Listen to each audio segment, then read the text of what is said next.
عشق رسول کر لیتا ہے، ایمان لے آتا ہے، تو پھر وہ رسول کے دشمنوں سے، اللہ کے دشمنوں سے کوئی رشتہ نہیں رکھتا۔ اگرچہ اللہ رسول کا دشمن اس کا باپ ہو، بھائی ہو، قرابت دار ہو۔ اللہ اکبر۔ اس آیت مبارکہ کے آئینے میں مفسر قرآن کی زندگی کو دیکھیں آپ۔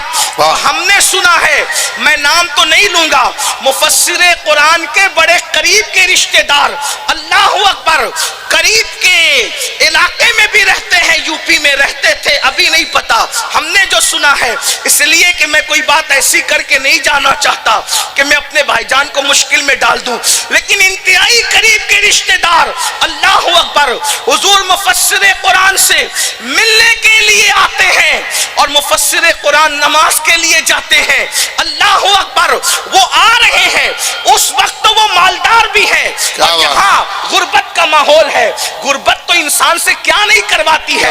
حضور مفسر قرآن نے بڑی قلندرانہ زندگی گزاری ہے، جس کو اپنے گھر کی تعمیر کی فکر نہیں تھی، جسے ملت کی تعمیر کی فکر تھی، لوگوں کے مال پہ نہیں، مریدوں کے حال پہ نظر رکھتا تھا، جس نے مسجد کے حجروں میں بھی قیام کیا، جس نے چٹائی پر بھی سونا پسند کیا اللہ کے دین کے لیے۔ یاد رکھنا، جن کے دل یار سے لگ جاتے ہیں پھر انہیں گدوں پہ سکون نہیں ملتا، پھر تو انہیں یار کی محبت میں سکون ملتا ہے۔ ہمیں گدوں پہ سکون کی نیند نہیں آتی، اس لیے کہ ہمارے دل میں دنیا بستی ہے، اور جن کے دل میں یار بستا ہے وہ ریگزاروں پر بھی سکون کی سانس لیا کرتے ہیں۔ سورت والوں سے میں نے سنا، سورت والوں سے میں نے سنا، مجھے پتا، انہوں نے بتایا، مسجد کے حجرے میں، اگر یہاں خطبہ موجود ہے تو بڑی معذرت کے ساتھ، آج کل اگر کسی کو 4 جلسے مل جائیں تو وہ انسان حجرے میں، مسجد کے حجرے میں جو ہے وہ قیام کرنا پسند نہیں کرتا۔ مجھے یہاں ٹھہراؤ گے، میں مسجد میں رکوں گا، میری یہ حیثیت ہے، کسی کا گھر نہیں، اگر کسی کے گھر میں بھی روکے تو پھر کسی کو ٹارگٹ نہیں کر رہا، اللہ کی قسم، میں ٹارگٹ کر کے تقریر کرنے کو غیبت سمجھتا ہوں، اور غیبت زنا سے بھی بدتر ہے، جنرل بات کر رہا ہوں، کسی کو ٹارگٹ نہیں کرتا، اور ویسے بھی ہم لوگ صوفیہ کے غلام ہیں، ٹارگٹ کرنے والے لوگ نہیں، ہاں اس کو یاد رکھنا۔ لیکن ایک جنرل سی بات ہے جو ہمارے کان تک آتی، مجھے اسی کے گھر میں رکایا جس کے یہاں پر تو کوئی انتظام ہی صحیح نہیں، کوئی کارپوریٹر محلے کا نہیں تھا، کوئی بڑا سیٹ نہیں تھا، وہاں نہیں روکا، اور اب تو حالات اور بدلے، پھر مجھے گھر میں کیوں رکایا؟ کوئی 5 سٹار ہوٹل نہیں تھی تمہارے شہر میں؟ یہ صورتحال ہے۔ کون لوگ جن کا علمی معیار حضور مفسر قرآن کے سامنے طفل مکتب کا بھی نہیں، کیا بات ہے، ان کا یہ حال ہے،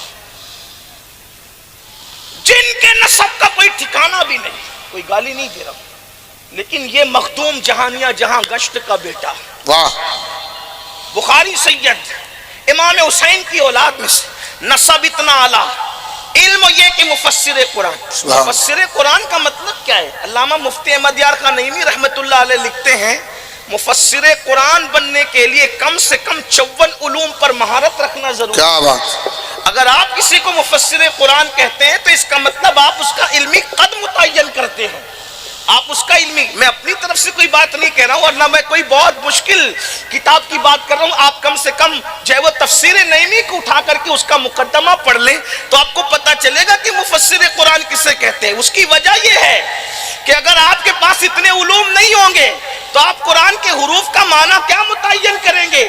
اس لیے کہ ایک تقوی ہی قرآن میں کم و بیش جو ہے وہ 54 جو ہے وہ معنی کے اندر مفسرین لکھتے ہیں کہ آیا ہے، الگ الگ معنی میں۔ تقوی کا کئی معنی ہے اللہ کی خشیت، تقوی کا کئی معنی پرہیزگاری، اس طریقے سے الگ الگ معنی میں صرف تقوی۔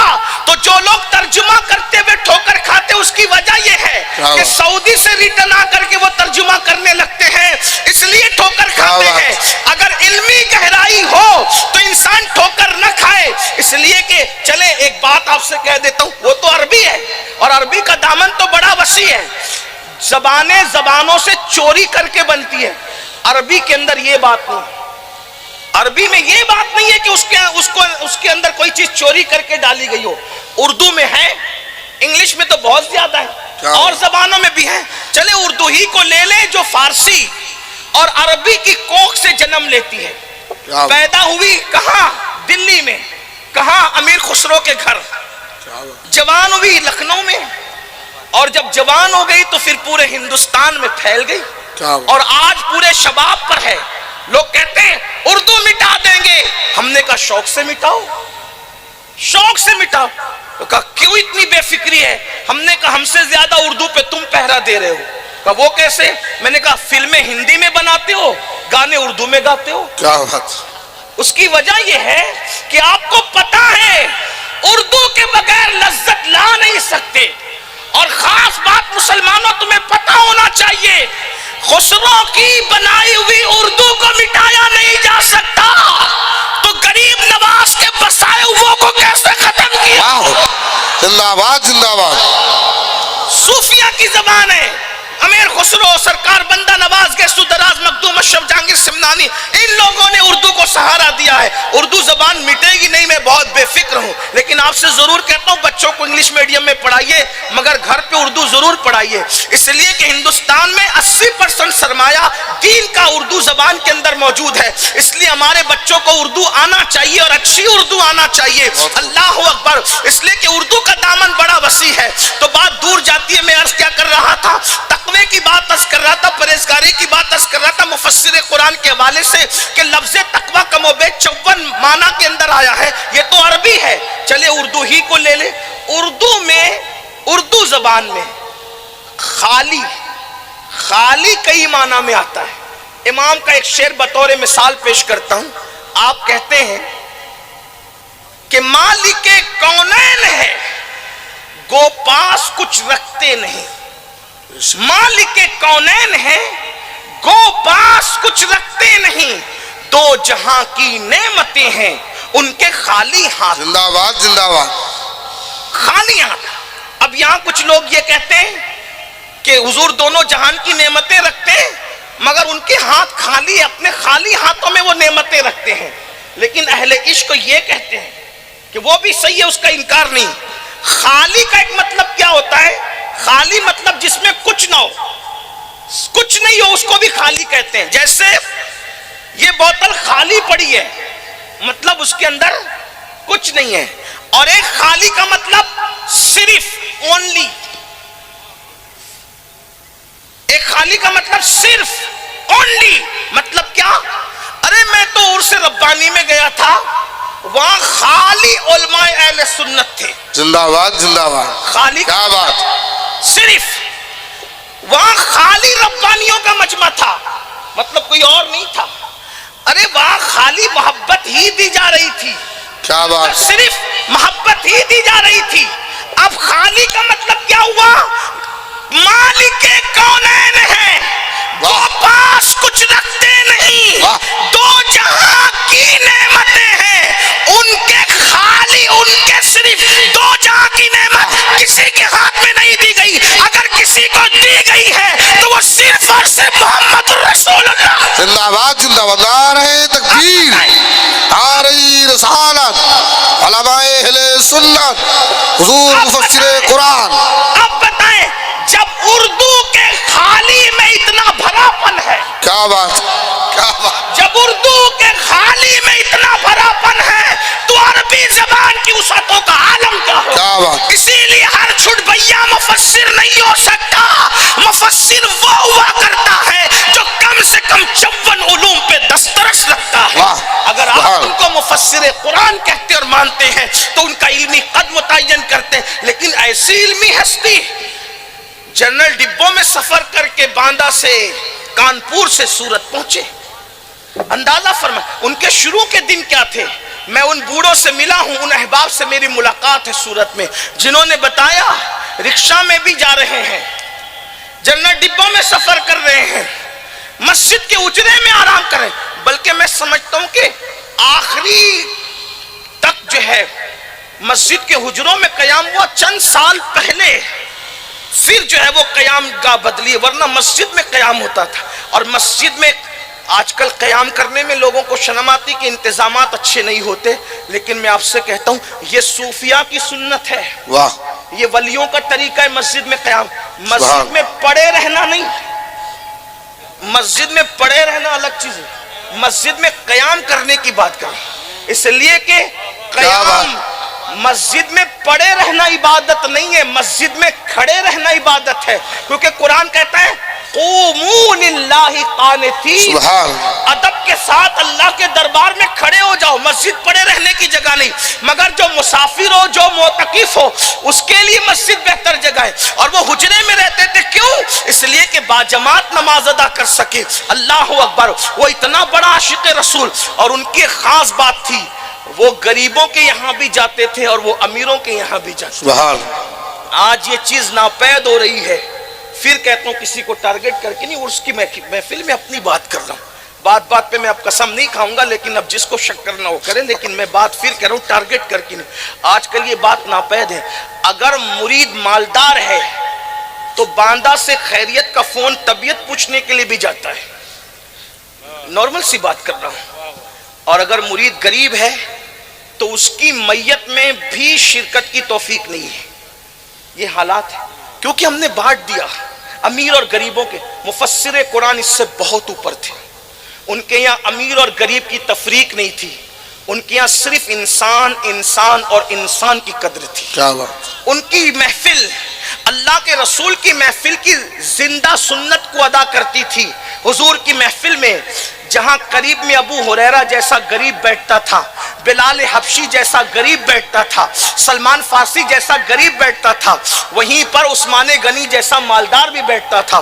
وہاں امیر اور غریب میں فرق نہ تھا، وہاں تو صرف اور صرف انسانوں کی قدر تھی، وہاں تو مسلمانوں کی قدر تھی، وہاں تو دلوں کی اہمیت تھی۔ مفسر قرآن نے 14ویں صدی اور 15ویں صدی کے اندر اس سنت کو زندہ کر کے بتایا، اور بتایا کہ مسلک، مریدین، مذہب امیر اور غریبوں میں تقسیم نہیں کیا جا سکتا، بلکہ جو پیار ہمیں مالداروں کو دینا ہے وہی غریبوں کو بھی دینا ہے۔ اس لیے کہ اگر صرف مالداروں کو پیار دو گے تو یہ مال کی پوجا اور مال کی عبادت ہوگی، یار کے لیے کیا ہوگا؟ لیکن جو اللہ کے لیے محبت کرے گا اس کے لیے تو مالدار کی جو حیثیت ہے وہی غریب کی ہوگی، جو غریب کی وہ مالدار کی ہوگی۔ اللہ اکبر، ان کو اگر غریب بھی دعوت دیتا وہ وہاں بھی جاتے، امیر بھی دعوت دیتا وہاں بھی جاتے۔ تو یاد رکھنا، میں بات کی عرض کر رہا تھا، ایک مالدار رشتہ دار اور ان کا حال غربت کا، بہت زیادہ مال اس وقت نہیں تھا، مال کی فراوانی نہیں تھی۔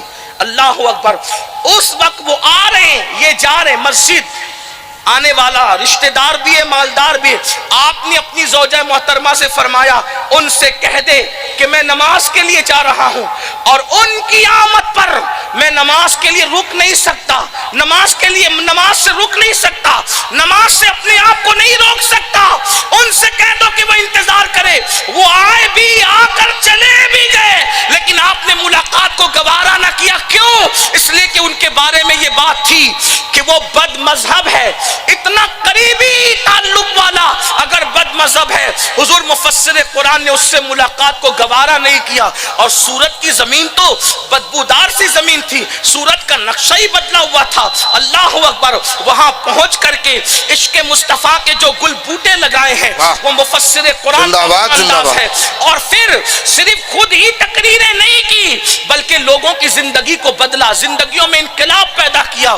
یاد رکھیں، جب کوئی بندہ اتنا متسلب بن جاتا ہے، آج دائیں بائیں سے آوازیں آ رہی ہے حالات خراب ہیں، ان سے مل لو، ان سے مل لو، ان کے ساتھ بیٹھو، ان کے ساتھ اٹھو۔ یاد رکھیے، حالات لوگوں کے لیے خراب ہیں جو دامن مصطفیٰ میں چھپنے والے ہیں، ان کے لیے معاشر میں حالات خراب نہیں ہیں تو دنیا میں حالات کیسے خراب ہو سکتے ہیں؟